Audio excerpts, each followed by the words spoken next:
Hello. In this segment, we'll discuss the Modernity Worldview Survey, what it means, and how to understand the results.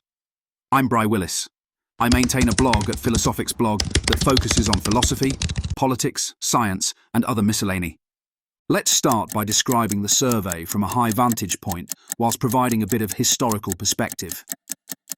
Having heard that some expected Metamodernism to be the next stage in the march of history toward progress, I wrote a post in January 2021 trying to wrap my head around the concept. Something didn't sit quite right. I dropped the idea until I revisited it in October with a series of posts. In the first, I attempted to visualize the relationship, not only between modernism and postmodernism, which was supposed to synthesize into metamodernism, but also premodernism, which would have been their roots. Riffing off the nomenclature, one might think that this was a neat chronology. Pre-modern thought supplanted by modern concepts, then replaced by postmodernism. But it wasn't so neat and tidy. If you find this topic interesting, press like. Subscribe if you want to be notified of more.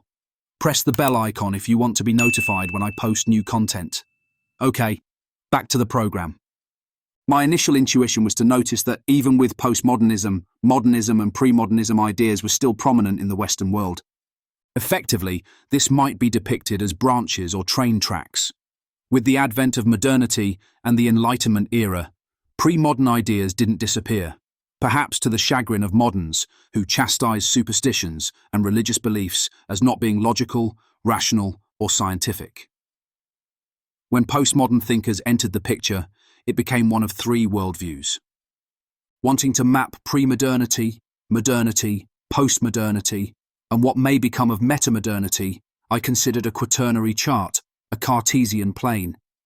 But as I thought through possible dimensions, I couldn't determine anything related to metamodernism that was mutually exclusive to something else.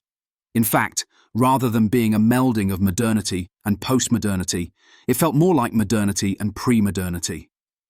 Metamodernity wanted to reincorporate pre-modern spiritual beliefs with secular modern ideas.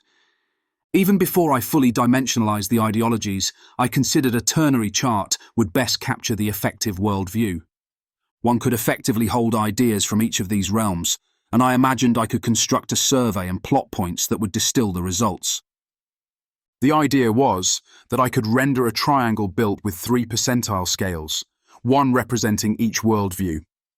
Conceptually, metamodernism had been eliminated from the running.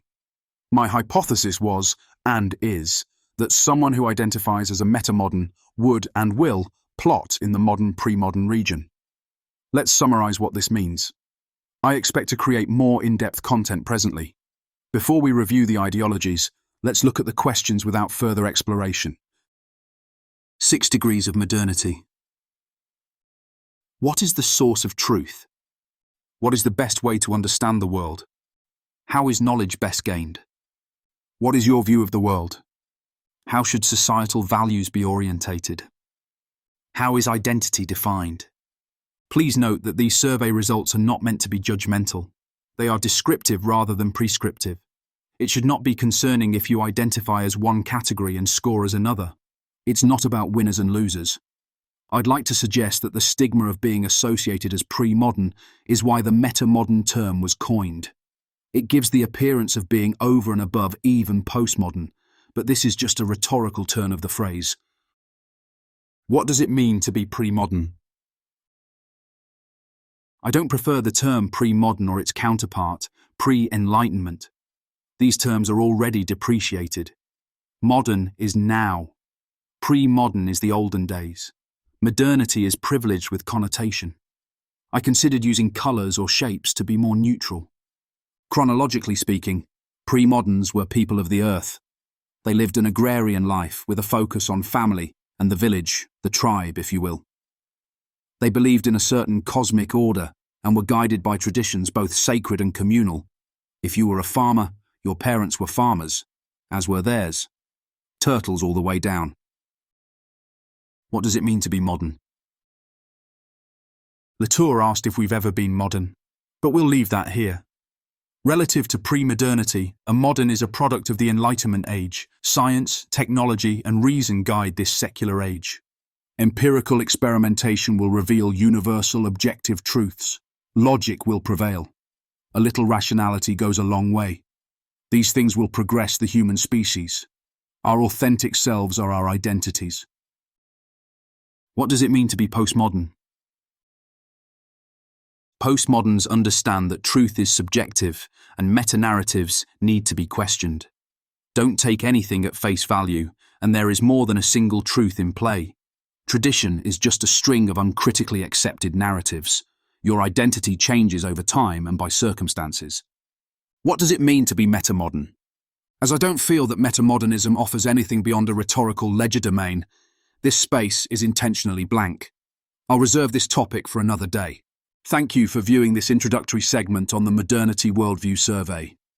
I'll be releasing more detailed content presently, as well as content explaining why these existing worldviews already subsume metamodernism, and it's not the paradigm shift it's advertised to be.